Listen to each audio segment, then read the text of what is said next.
Now, it was only a few years ago, Terry, you did a trip to New Caledonia and then out to Vanuatu, right? Yeah, we did we left in May 2018. And right. we did it with the Go East rally. Okay. Yep. And yeah, we did the trip. We had a lot of preparations before it. We'd sailed our boat down to Tasmania and around Tassie about 3 or 4 times. So we knew we had the boat pretty much prepared for. We knew what sort of was rough weather and isolation and things like that. So, and that's a good question, I guess. You know, how do you go about preparing your boat for a passage to somewhere like New Caledonia? Yeah. Well, look, you really do need to have the boat. That's one of the biggest things because you're completely on your own. Communication is the first thing. You need to have. We had an Iridium to go. An Iridium to go was like turned your normal mobile phone or your laptop into just a normal phone. So we had full coverage and full report, able to make phone calls anywhere. And that was absolutely essential. We were able to get weather details and predict wind every day. Fresh water is another thing. In Vanuatu, if you fill your tanks up with their water, well, there isn't. It's just not possible to get water there. So you need a water maker is essential on the boat. We had to have solar power is important. You've got to get a lot of you've got to be able to make a lot of electricity on the boat. That was very important. We used a Honda generator a fair bit. Tools and spares. Thank goodness we took lots of tools and spares. We had things like the main water pump stopped working while we were away, so we had to spare one of those. One of our toilets packed up. We had to do the services ourselves on the boats with oil and water pumps and everything like that. We had to be totally sufficient. Medical's another big thing because when you're sailing or out there, you can be 4 or 5 days from anywhere with any sort of preparation, any sort of help at all. So we took a Category 1 life's first aid kit with us. And that was down to so that we could look after broken legs, heart attacks, snake bites. But we were told before we went, you could be 3 or 4 days before a helicopter could come and get you. So you had to be prepared. And infections were a bit of a problem. We had lots of antibiotics. From the hot water, you can get a lot of infections. Right. And the other thing, the other 2 other interesting things before you go, you got to sort out boat insurance because it's a different policy to take the boat there. And also very important is personal insurance. Luckily, we had personal insurance. If you end up in hospital, which one of the other boats did, and it cost them for 10 days, $30,000. Wow. We had personal insurance, and Barbara's mother got sick, and we were able to fly home, leave the boat, fly home for 3 or 4 weeks, and then go back, all covered under insurance. Right. And the last thing is you've got to register your boat as an Australian ship. And that takes about 3 months with all just the paperwork and the preparations to get it through. Okay. And what about, personal preparation? Is there anything, for, I guess, crew and we found, even though we've done a lot of sailing, just the 2 of us on the boat, we found that it's hard work with just 2 on the shifts. You're doing a 3 hours on and 3 hours off. You get very, very tired after a couple of days. For the long trips across, we had either another couple or another 1 person. Even 1 makes a big difference. It means you can get 6 hours sleep. Our personal thing, medication and things like that, you want to make sure you got all that because you can't get anything like that over there. We had a lot of safety equipment for personals. We had man overboard inflatable on the back of the boat. We had, of course, we had a life raft. And then we had an EPIRB, which is an EPIRB in your life jacket. Okay. I think it's called an EPIRB 1. And it's actually an AIS built into it. So if you go over the side of the boat, the chart plotter can pick you up as an AIS. And I could highly recommend that on a trip like that, because it's a pretty big ocean out there to turn around and find something. Yeah, exactly. So why don't we move on to, I guess, the trip itself. I'll bring up some slides here, and I'll encourage anyone watching, if you want to. I mean, this is an interactive exercise, so if you want to ask questions as we go, we'll do our best to answer them, and certainly come back to any that we don't towards the end. But Terry, so we got a photo here. I guess this is on the Gold Coast. So this is where you departed from? This is at the Southport Yacht Club. We got there about 2 weeks earlier than the departure date. And I must say, as I said, we went with the Down Under Rally. And the Down Under Rally were fantastic. And that's sort of 2 weeks before they put on all sorts of courses for us to learn how to use the Iridium to go satellite. They gave us courses. We did a couple of very intensive courses on first aid with them. And then they helped us just little things, prep the boat to make sure everything was right and tying down. And we got to meet everyone before we left, and we had a few good parties. There was a weather window that they found for us to leave. I think we left about May the 16th, and it was very, very well organized. We learned a huge amount in that period. Seems to be quite a popular way of doing this, is jumping on the Go East Rally, and it's become a real popular exercise, hasn't it? Yes, it is. There was so much that we picked up in that sort of 10 days before, of all what they did in their courses and tuition. We knew nothing about. There's a program called Predict Wind Offshore, right? And we knew very little about that. But once, and I was scared stiff when we first started using it. But once we were shown how to use it and everything, weather routing was fantastic. We didn't actually trust it in the beginning, because in some cases it told you to go, if you were going north, it told you to go south. But and it was always right, because there was something there to go around or something. And once we mastered this Predict Wind weather routing, it was well worth having. Yeah, good stuff. So the passage itself, I think we got a slide here showing roughly. So you'd come up from Melbourne, Brizzy, and then a big leg up straight out to Newcastle. Yeah, well, actually, the leg out to Newcastle was much easier than our Melbourne trip, because we'd stopped all the way going up.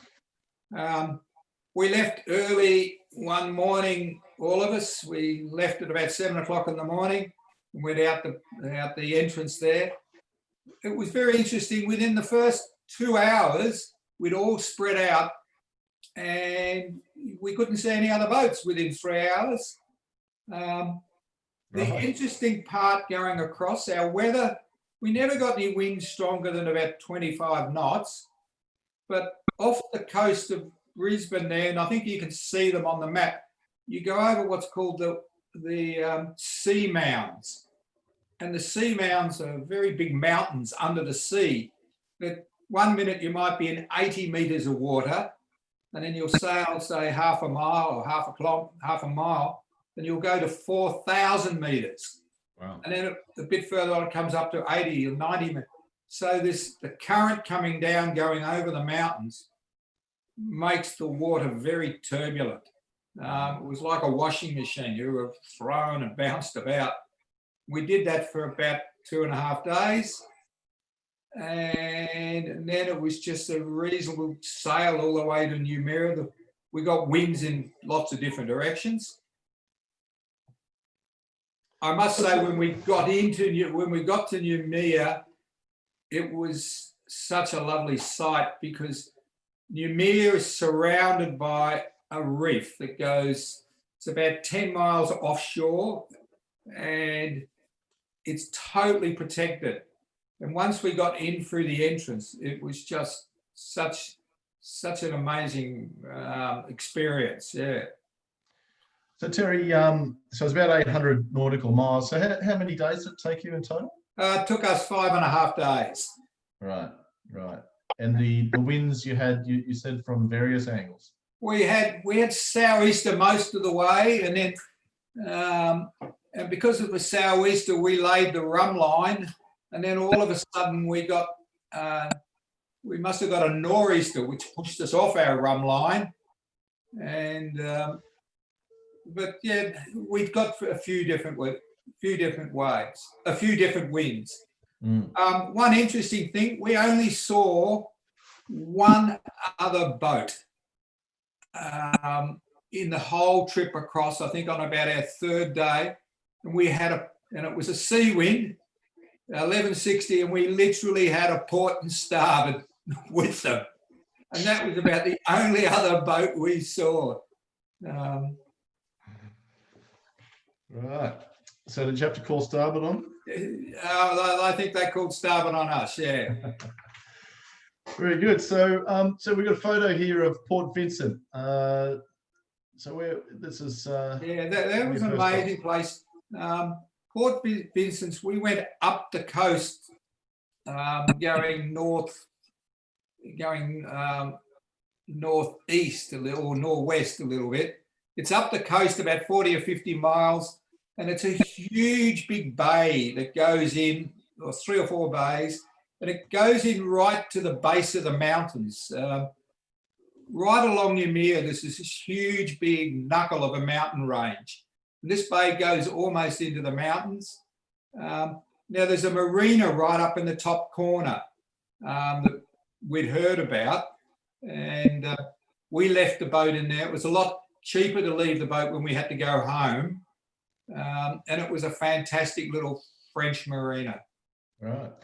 And so what tips do you have around, I guess, New Caledonia visiting? Yeah, first time visitors? Well, the very first time we stepped off the boat and I went ashore, I had to go ashore to the customs. It was just like going to France. It was, the only thing you couldn't see was the Eiffel Tower, but the cars were all French cars, Peugeots and Renaults. They were all on the opposite side of the road, so you were completely confused. Everyone spoke French. Everything was in French. It was just such a culture shock so quickly to sail there. Now, we'd sort of been under the belief that it was very hard to get a lot of food and meat and things like that. In New Caledonia, the supermarkets are fantastic. There's more, the supermarkets are even better than ours. And the myth that you can't get anything, there's everything in the supermarkets. There's meat, lots of meat, everything is there. The only thing is, it's all written in French. So if you get a packet of Kellogg's cornflakes, it's written in French. Right. And what about, did you get around for a bit of a look on land while you're there? Or? Yeah, we hired a car. We went into this marina in this bay at the top, and there was a retired policeman there, and he hired us a little Peugeot. I think it was a Peugeot 206 or something. It had a little tiny little motor in it. It had done 460,000 kilometres, and we drove it over those mountains to the other side. It was a bit of a hair-raising experience on one of the roads. The road became like a goat track almost at one stage. Anyway, but it was well worth doing. There's so much to explore, and it's very jungly. On the other side, it's very remote. It's mainly mining. Right. And what about local communications? Did you do anything to with phones and things once you were there? Yeah, as soon as we got to Ymir, actually we were given a gift pack by the Ymir Tourism and through the Go East rally again, who thought of everything. And in the gift pack was a SIM card, a French SIM card. And I must say that the telecommunication is everywhere.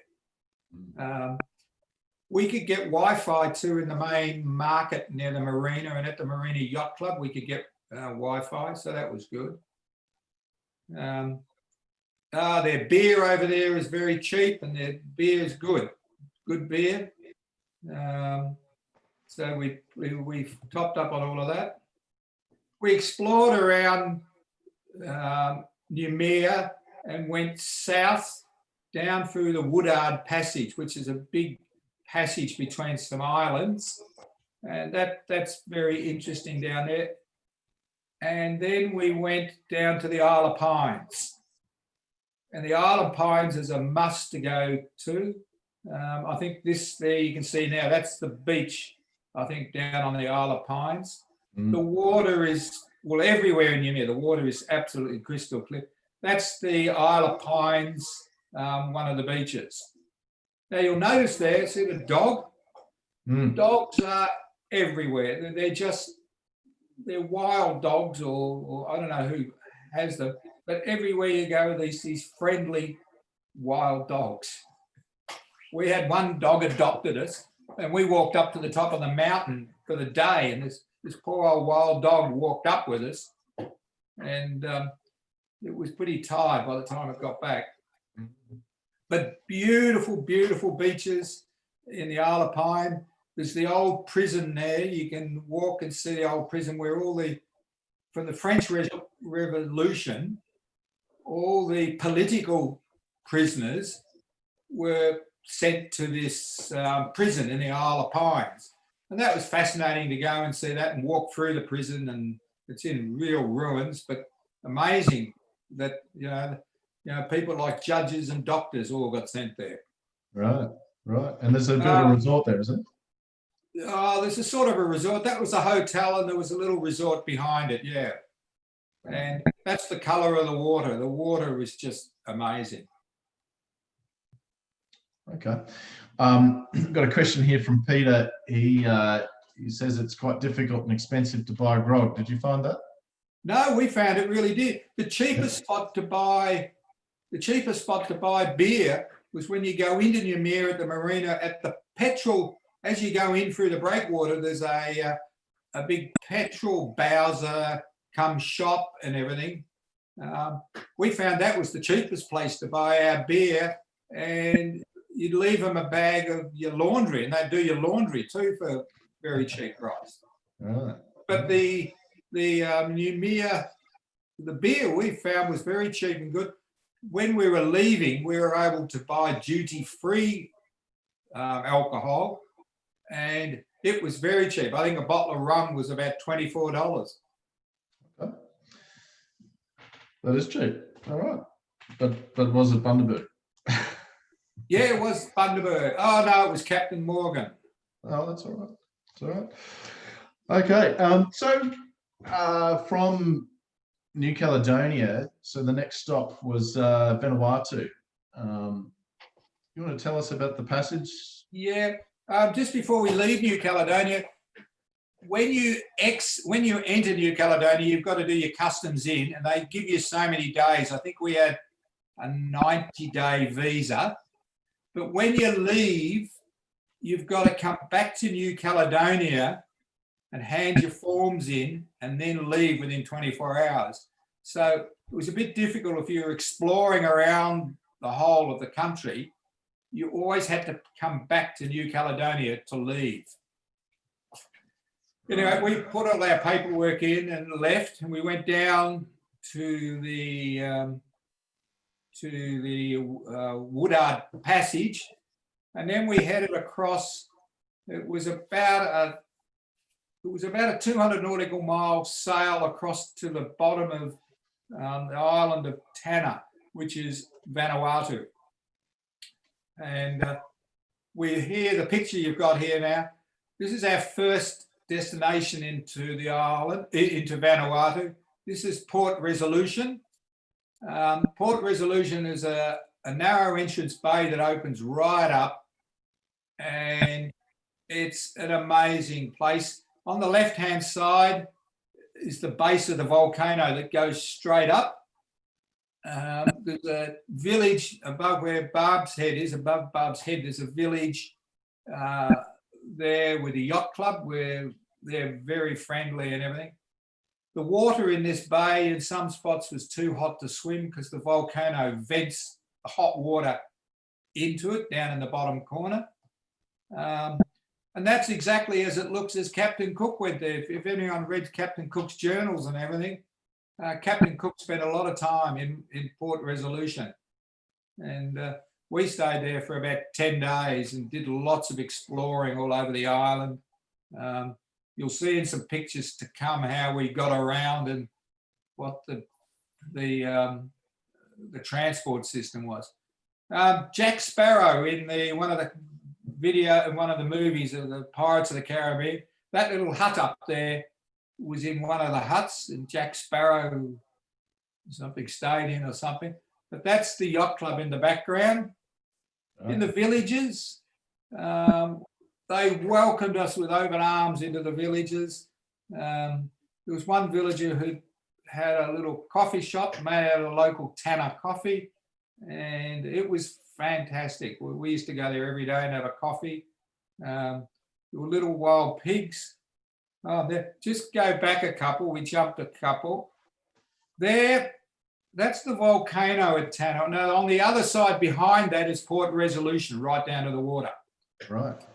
On this side of it, believe it or not, we're standing on the main sort of road that goes to the other side of the island.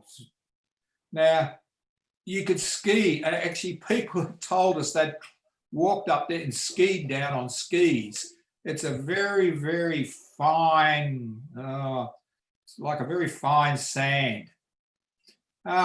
We took a tour of one of the villages and they took us up to the top of the volcano, which was a pretty interesting experience. It's a bit scary after what happened in New Zealand. But yeah, you think twice about going up there now. Yeah, we would. But we went up there at sunset. They took us right up and you stand right on the rim of the volcano. I suppose it's about 1 kilometre across the top of the rim. And we stood up there and watched the sun go down, and it erupts about every minute and a half to 2 minutes. It comes up with this almighty kaboom and blows huge lots of molten rocks up and everything. But we felt safe. We were hot standing watching it and cold on our backs because it was freezing cold. An amazing experience, and it's well worth it's worth doing. It was fantastic experience. And the tour company that took us up there was very organized. Is this the tour company here, Terry? No, this is the local village own one car or one ute, right. And it's a community ute, and that's the local transport system. It's the bus. That's the bus. Now I've been in the back of that vehicle with I think about 10 people. There were so many we had to stand up and hold the rail, and in there was 2 pigs in a bag. That they cut a hole in the Hessian bag so the pig can put his snout out. There was an old lady got in and she had about 4 chooks, all their legs tied up, and she just held them. And there was vegetables and it just goes along. The people get in and out. Now, this particular occasion, we're all going to the village on the other side of the island. And it's not a road, I tell you what. It's the roughest 4-wheel drive tracks you can imagine in some spots. Very, very deep ruts, and you bounce around, and yeah. Yeah, right. And we've got some images here. The locals is this a village, is it? Yeah, that's in that village. The locals, the men mainly sit around in the afternoon and drink kava. That's very big. And the women and all the girls and everything, they do a lot of the work. Here they're making mats and they sell the mats, but their walls of their houses are made out of these mats and the floors. And there's a very special lot that they make as the roofs for the houses out of a green palm, and it's amazing how they make the roofs. And yeah, I was very interested. We've got a lot of baskets and things we got from them. You can see again in the background up the top there, there's another dog. There's dogs everywhere. No one seems to own them, but they're all just the local dogs. Yeah. Yeah, no, that was the village life is great. This is on the back of the boat. All the time when we'd anchor in islands and everything, they'd come up and sell you vegetables. This guy was selling us bananas, or we'd trade. We took a lot of little tools with us, like $4 headlights from Bunnings, and we had nails and ropes, and I bought some saws, little saw blades, and we traded. Like I was trading a headlight for a little $4 headlight for crayfish.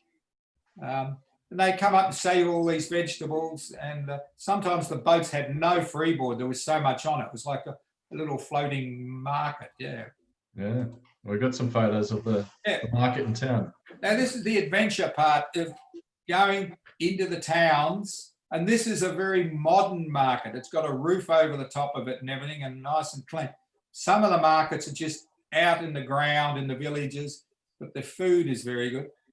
And there is not one bit of plastic. It's interesting.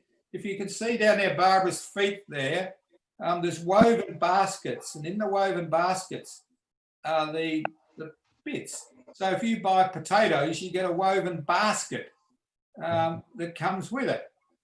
Or if you buy, there's a thing called a papamoose, which we lived on. Papamooses is like a sweet grapefruit, and they make them into these little woven baskets out of palm leaves as well. The carrots, you know, you can see them tied up there, and there was plenty of fresh vegetables. All our vegetables we bought, we took back to the boat, and then we washed them in a bucket with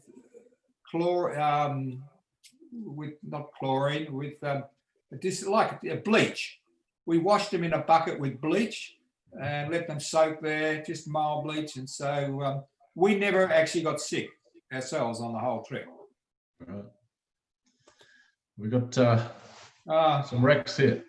It is exploring all through Vanuatu. There is hundreds and hundreds of wrecks, ships, yachts, even in the main Port Vila after the cyclone. There's still boats in the main part of Port Vila. They're ferries and fishing boats. They just don't, if a boat gets wrecked, they just leave it. Mm. The one there with the tree in it has been there since about 1924, I believe. And the one down here was called the Golden Eagle, the blue one, and it got wrecked in Cyclone Pam, and it was like a 240-foot super yacht. Mm. And it's just there up on the beach. That boat even had the sails still in the furlers. It had beautiful teak decks and everything, but no one does anything about them. Is this in Port Vila, or is this further up, Terry? The blue boat is in a place called Havana Harbour, which is just above Port Vila. It's sort of about 10 miles around the corner on the top of it. Yeah. There's a great place up there. If you go to Havana Harbour, it's a beautiful protected harbour, and there's a couple of bars right on the water, and they welcome you to go in. They've got little jetties so you can tie your dinghy up there. And there's the Wahoo bar, and that's where we discovered in the Wahoo bar, we discovered tequila slammers in that bar. So we had some great nights up there with all the other yachties we met. Yeah.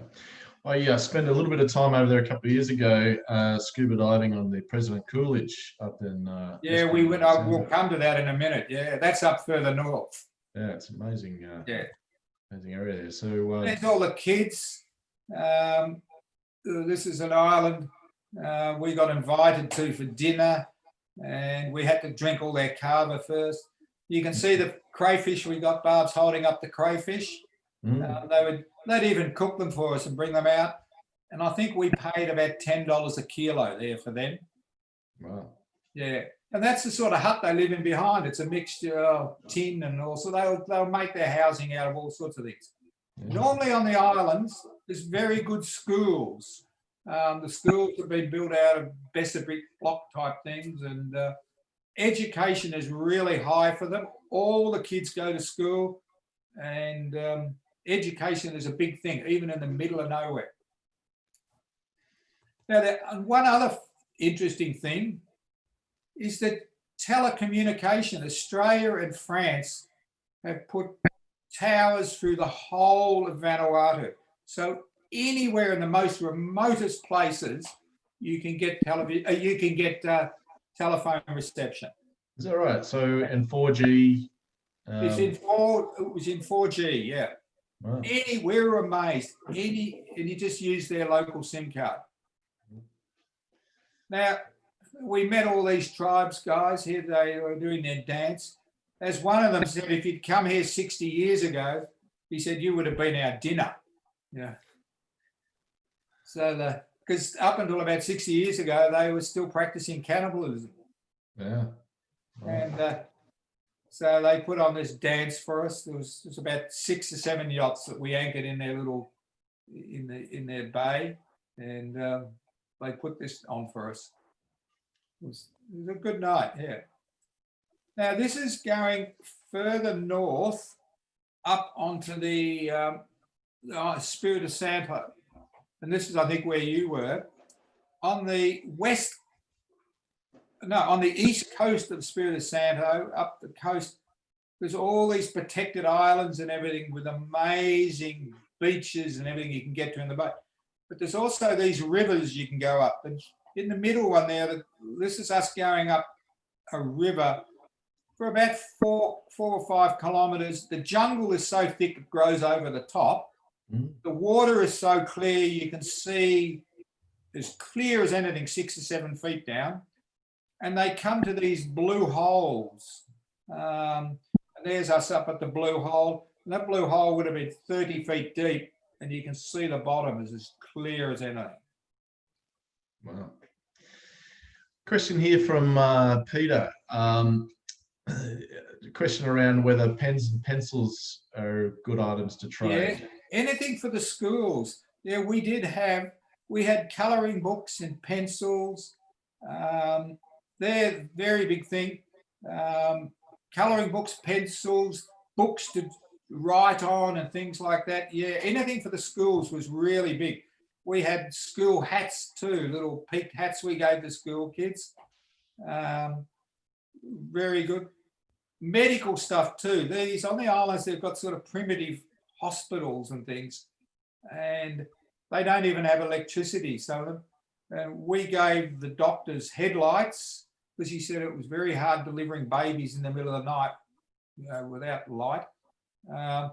We gave them old sheets. We had old sheets and things on the boat. And one of the boats we had was giving them glasses plus, you could buy at the chemist plus 3 or 2 reading glasses. And they were very popular. Yeah, excellent. So from here, you turned around and headed back to. We spent a lot of time up here in Espiritu Santo. The weather was lovely up here. It was really hot, and there was such beautiful little remote bays and everything to explore. We didn't actually hire a car. You hire someone to drive you around for the day in these. They're like a Toyota Tarago, is it? Like a sliding door little bus. And some of them, we'd look at them and say, well, we get this one. You need to look at his tyres. And if you could see steel threads hanging out of the tyre, we'd say, no, we don't want to go with you. On one occasion, we got in one. And when we shut the door fell, the sliding door. We slammed it. And the door fell off and laid on the ground. That's how derelict these vehicles were that they drove around in. Yeah. They literally drive their cars until they drop. You hear a car going along in the street and it's going click, click, click, click, click. That's because the steel belt has come out of the tyre, you know, it's as bald as can be. There's only 2 places in Vanuatu where they've got roads and cars, and that's in Port Vila, and that's quite modern, and in Luganville, which I think you've been to Luganville, up on Santo, and there's the main street, and they've got roads around part of the island. Yeah, you can get pretty much everything. We had to top up to do our home trip.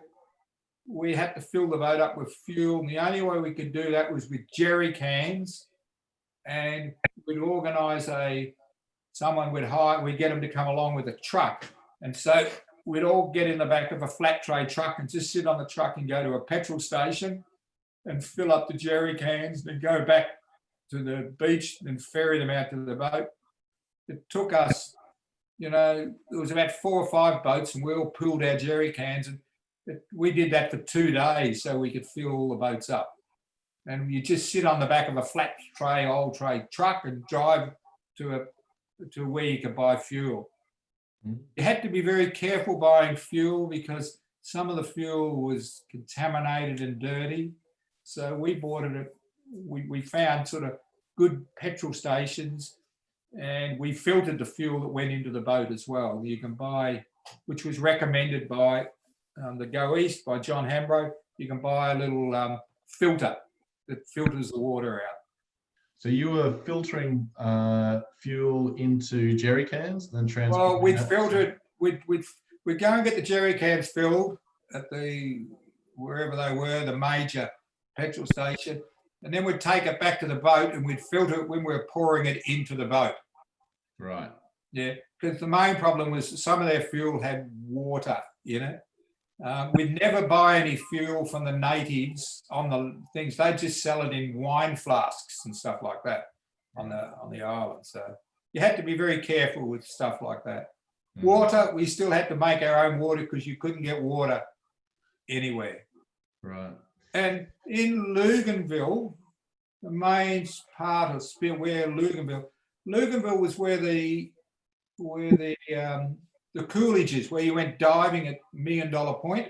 And to anchor there was very difficult because the island there's an island about half a mile offshore there, so that gives its protection. But the water goes from the shore straight down, sort of about 40 metres straight away, and there was only one spot on the whole thing where you could anchor in a little sandy bay. In the middle, it's like 90 metres deep. And there's still some moorings left over from when the war was there, when the Navy was there, and they put big, deep moorings in.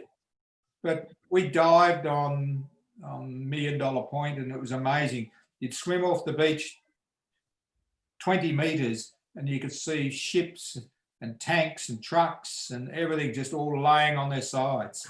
The old Studebaker trucks were there. You could see them laying on their sides. Their tyres looked as good as today. You know? And that was literally going 10, 20 metres off the shore. Well, certainly for any scuba divers watching, the President Coolidge is probably one of the most famous shipwrecks that you can dive. And it's extraordinary because it's only a few meters off the beach, and for that very reason that it drops off so deeply, and you can go all the way through. Yeah, I believe the tail of the ship or the stern of the ship is sitting in about 80 or 90 meters of water. Yeah. Exactly. Quick question here, Terry from Peter. How much fuel did you carry for the crossings? Yeah, well, that's a really good question. We had the Seawind takes our 1250 takes 500 litres, and we had at least about another 120 litres of fuel. I had the front lockers with 4 jerry cans in the front locker, and I had 2 jerry cans under the bathroom floor strapped down. We actually took too much fuel. It was a disadvantage because we had too much weight in the front of the boat, and that's the number one thing is don't load the boat up with the weight. I would say easily just fill your tanks. There's plenty of fuel. If you fill your tanks, you've got enough you've got enough to go there easy. We just took too much fuel. Right. But don't take full water tanks. If you have to, you can make water on the way, because you don't have showers. You don't use a lot of water on the way on your crossings anyway. If you've got a water maker, you just turn it on for a little while. You just turn it on.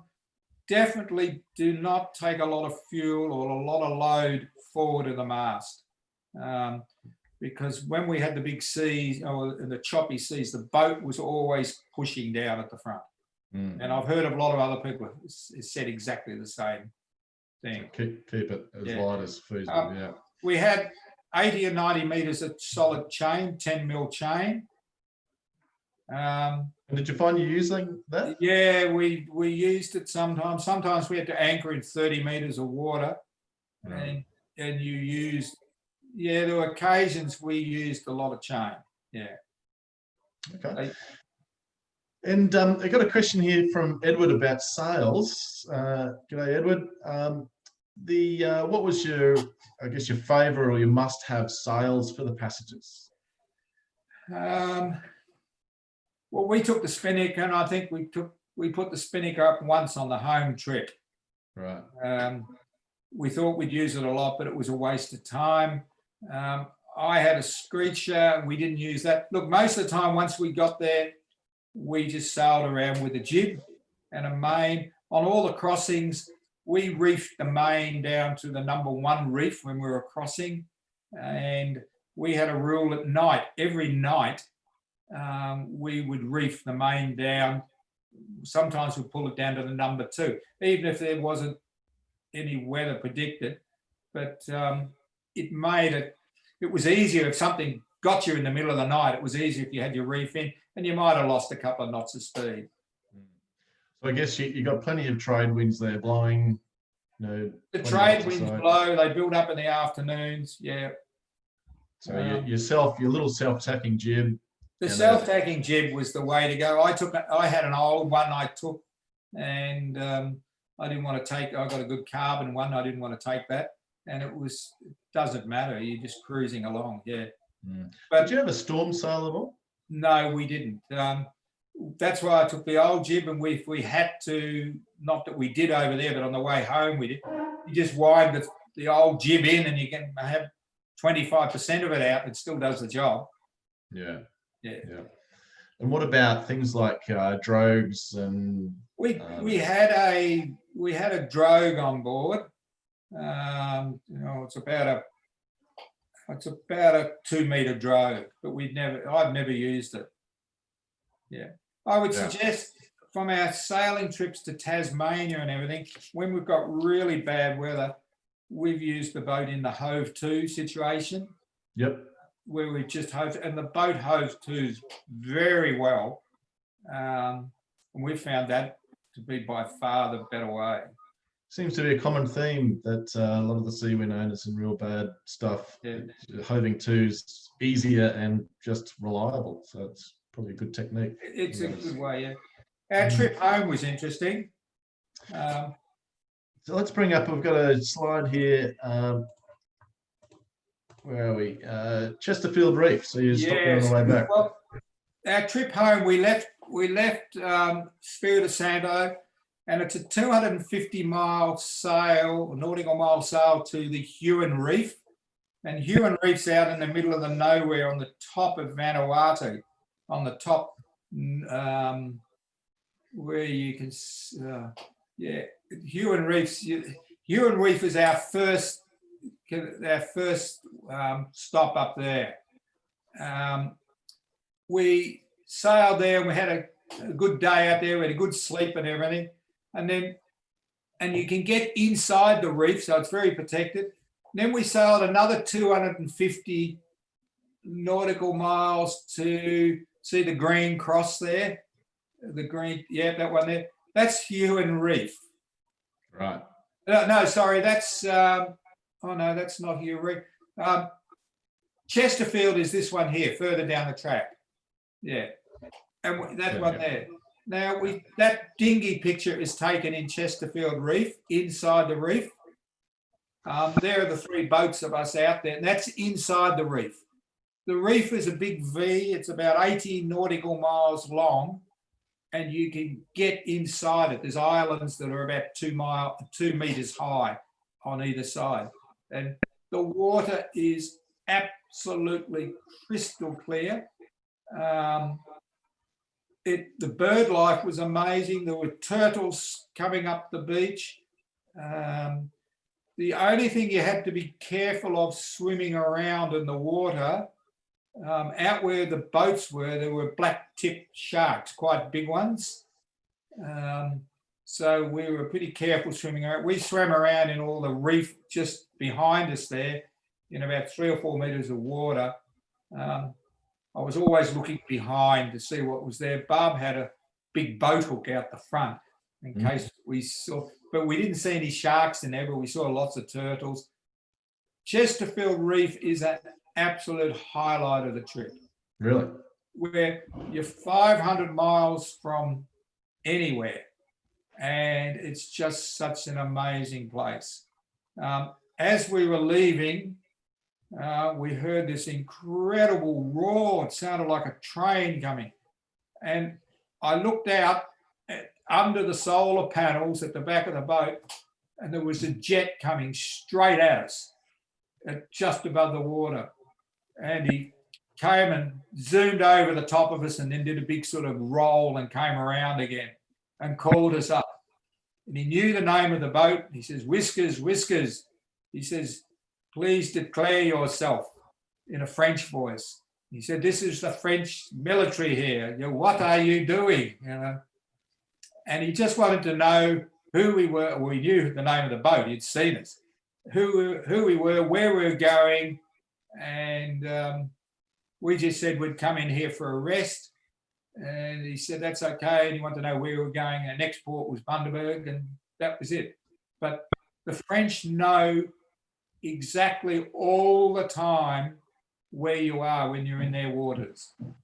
So did you need to get any special clearance to get in here, Terry? Yes, you meant to get a permit. And we asked for 3 months while we were there about a permit to go to Chesterfield. And they kept telling us, "Oh, please wait, please wait."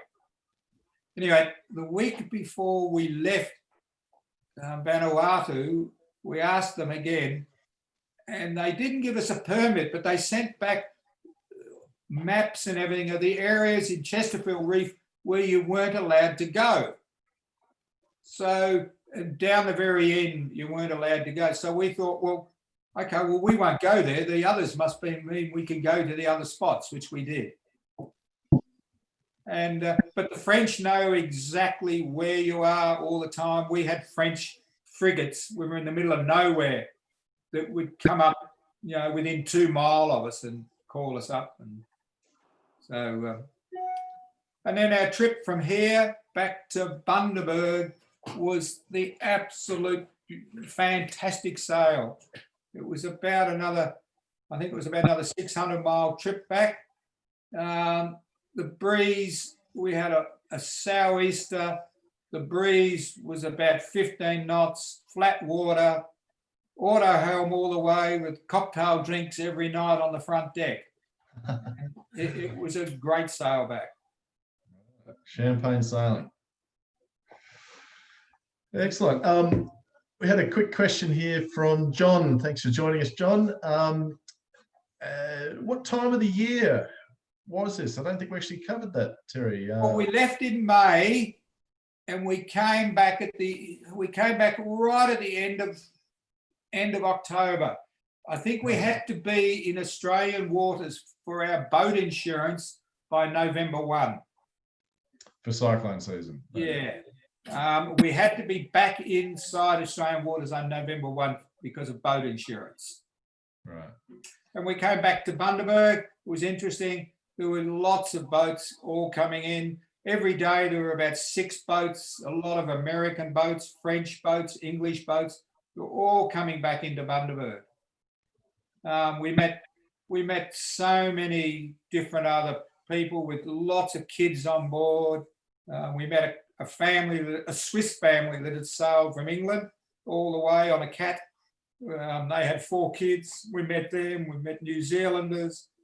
We met guys on a 32-foot little Bristol boat, a keel boat had sailed all the way from England. And we still keep in touch with all these people.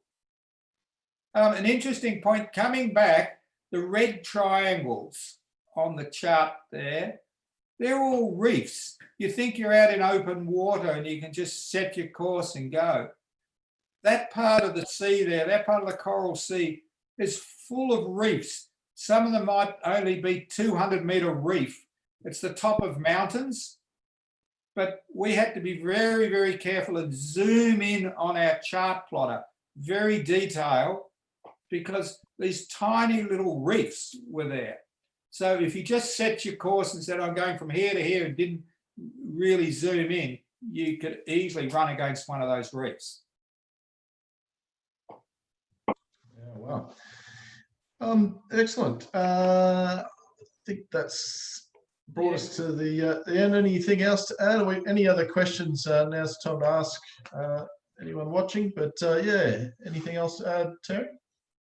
Well, we're really missing it. We're going through all our pictures again, and we would love to go. We'll most likely go back in another year or 2 years. We'll go back in 22, I think. It was a fantastic adventure. Yeah, it was just something in a boat. The Seawind handled it so well. It was very comfortable to live on. The only preparation on the boat, you need to have sunshades because it gets pretty hot in the daytime. So you need to have shades out the side. And later in the season, into late September, early October, we started to get the heavy rains, and you needed to have shades or rain shades outside the cockpit. It would pour. We would get rain that was just meters of water. It was just torrential rain, and then it'd clear up. So it's sort of handy to have the boat prepared for that. Very quick question here from Edward. What sort of budget would you put aside for this? Well, the dearest thing, most of it is the expense before you go. Your insurance, your boat insurance, your personal insurance, your boat registration, they're the main expenses. I think we spent very little while we were away. The entries into both countries was about $200 or $300, but we spent very, very little money on food and things like that. It's all the expenses before you go. We did have one problem, one big expense we faced when we were in New Caledonia. We had problems with one of our propellers, and we had to slip the boat over there. And that was very expensive. It cost us $3,500 to slip the boat and fix the problem. So, guess I'll mute myself there again. Yeah. Did you get that about the slipping the boat? Yes. Yeah. No, you were fine. Yeah. I was just trying to bring up a link here that John Hembrow from the Down Under Rally. Thanks for joining us, John. Has given a quick link, which I will try and share with everyone. We might bring up the page. Let's bring this up, but just around applying for the appropriate. John was so helpful of everything, and he put on a lot of entertainment for us, and we had some fantastic. He had a whole musician. He had on his boat. He had all these musicians as crew. And just they put on some fantastic parties, or beach parties, yeah. We had to go an electric didgeridoo. So I've just brought up a page here that John shared for us, just about information for visiting Chesterfield Reef. So if anyone wants to visit that, that's on John's page, downunderrally.com/Chesterfield Reef. We can see that. So yeah, thanks for sharing that. Just let me bring this up. Sorry. Well, thank you, John, because we had a great experience, and we will be back. Yeah, it's a very popular event to do, and it's a great idea, particularly for people doing their first passages, to jump on a rally like this. We've heard great stories from lots of owners who have done it, and obviously a fantastic part of the world. So great thing for you to do on a Seawind 1260 or 1160. So, well, that'll bring us to a close. I think actually one more question here from Peter. Can you leave your boats over cyclone season, I guess, in New Caledonia or in these places? Yeah, yes, you can. There's quite, in New Caledonia, it's a very big marina. There's two very big marinas, and there's a lot of Australian boats that actually live there permanently. I think a lot of people buy their boats but don't pay the GST or duty and leave them there the whole time. And it's only 3 hours flying time away. So there are a lot of boats that actually live in New Caledonia. And Terry, question here from Peter: how many vessels were on the rally? I think the year we went, there were 32. I think out of the 32, about 27 or 26 of them are all catamarans, which is an interesting thing. Yeah. Yeah. Wow. Fantastic. And while we're away, if we're in a bay and there was we got to know everyone, and you got to know people from all around the world. But all the monohull boats always came to our boats for drinks. I don't think we went to a monohull boat for a drink.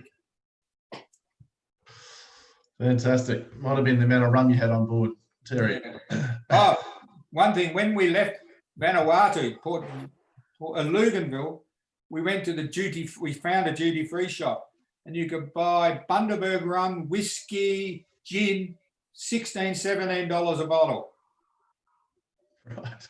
We came back with so much, way over what the customs suggested. Yeah. And John's just added here, check with your insurer even you're leaving your boat in these places during cyclone season. Hard to get cover for named storms, yeah, which is something we even see in Australia. We've got rules around getting the boats in the marinas and so on when named cyclones have been announced.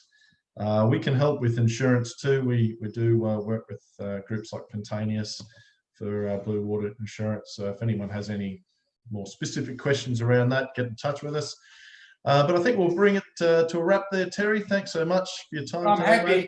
I'm happy if anyone want to follow it up and talk to me about it, they can contact me back through Multi-Hull Central. Yeah, so we'll put Terry's details and some links through in the notes after this. This will be a full replay on YouTube and Facebook afterwards. So if you want to learn a little bit more, and we'll put a link through for John's rally there too. I'm sure people will be interested in getting involved in that. And if you'd like to know, I guess, a bit more around the specifications of Terry's boat, in terms of what equipment's got on it, and the equivalent of what's on Seawind 1260s and 1160s these days, Terry or myself can help, of course. So anyway, thanks very much, everyone, for joining us again. Thanks, Terry. And final question: when this is all over, what's next on your bucket list? We'd like to actually go back out there, but perhaps go further. I'd like to go back out. I'd like to go out as far as Tonga. And so we plan next year to take the boat to Queensland, and we'll leave it in Queensland so that we can get an early start. And I want to talk to John actually and find out what he's got in other rallies that go out further or other directions. Yeah, we'd be in something like that. But may even take it across to New Zealand, see what's going to happen with the America's Cup, and then go that way up to Tonga. But yeah, we'd love to do it. Can't wait to get back. It's just something you got to do in life. Fantastic. All right, mate. Well, thanks very much. We'll stay safe and enjoy the tropics down there. Yeah. I got to put my jumper back on. Good. All right. Thank you. Okay.